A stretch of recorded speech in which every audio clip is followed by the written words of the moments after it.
Hey all, welcome back to Fire and Water Cooking. I am Darren, and today we're gonna do something I know I never done before on the channel, but something cool, and it's around Thanksgiving, so why not? We're gonna do some turkey thighs. I got 3 big turkey thighs here that I got from Wild Fork, of course. You can buy just turkey thighs, you can buy turkey wings, you can buy the pieces, or you can buy the whole turkeys there.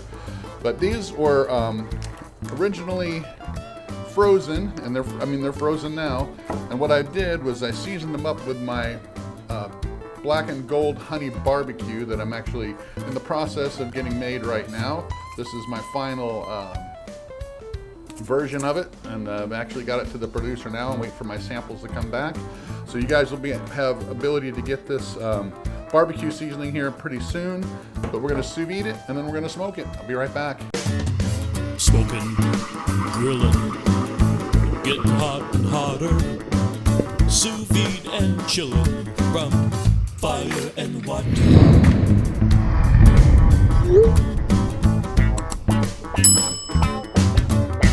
All right, guys, like I said, it's around Thanksgiving. It's a couple weeks away, but I got these big old turkey thighs about a month back from Wild Fork because I saw them, they were on sale, and I got a couple packs of them.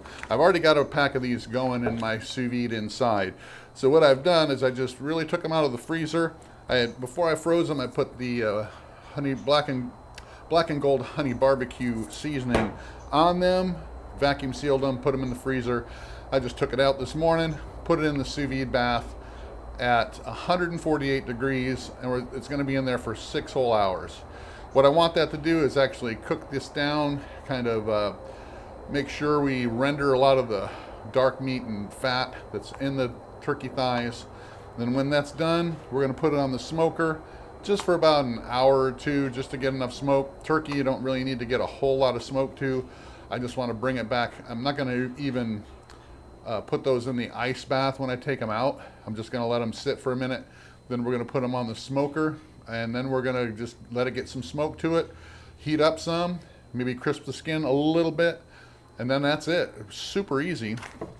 That's what makes cooking with sous vide easy sometimes. You don't have to worry about tending a fire or watching it. You can just get them cooked all the way through, then stick them on the smoker for a little bit just to get some smoke and color to them, and then eat them. So, all right, guys, I already got those cooking in the sous vide. I'll be back when we're taking them out and putting them on the smoker. All right, guys, I just got these out of the sous vide bath.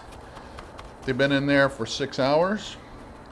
I did take them out of the bag, and I did pat them dry a little bit here because I want to get that skin really crispy. You can tell there was seasoning on there some, but I'm going to put just a little bit more, like I always do. I'm going to put just a little bit of this ham high heat spray oil on, and that's just, it's going to make this seasoning stick a little bit more. I'm not going to bother putting it on the bottom. I'm just going to put it right here on the top on the skin, because it's going to actually give me a nice crispy crust finish when it's done. I already heated up my Weber. It's already up to 270 or 375. So we're going to go ahead and get the turkey on there. I'll be right back. All right, guys, it's time to get these on the smoker. I'm using the smoking pecan pellets today.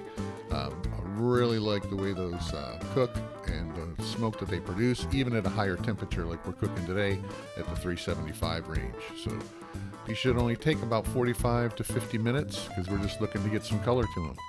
They're already cooked all the way through, so I'll be back when we're checking out, see how they're doing. All right, guys, it's been about 30 minutes. So we're going to take a look at it here, see how they're doing. Looks like we're doing pretty good. Starting to get some color on here. Just put a little bit of moisture on there. And we'll be back in another half hour, see how they're looking.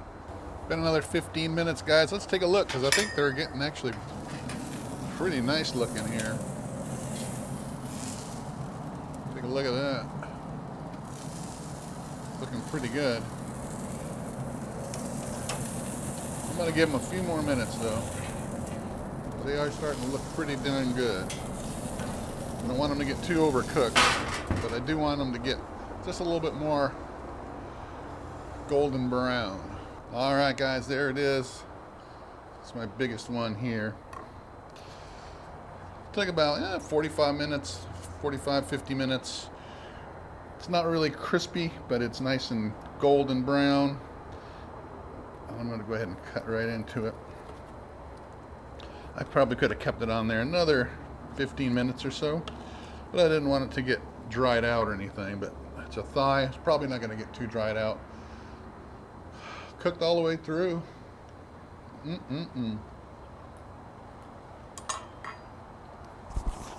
Wow. Good stuff, guys. Check out these thighs on Wild Fork. You can look at the link below. Save yourself some money. But they cook up really good, man. Just like a big chicken thigh. But thanks for watching. Check it out. Do it yourself. Check out the Fire and Water Cooking Edible Creations below. Look out for this black and gold honey barbecue coming soon. Probably be a couple months before it's out there available, but it's on its way. Thanks for watching. I'll see you on the next one.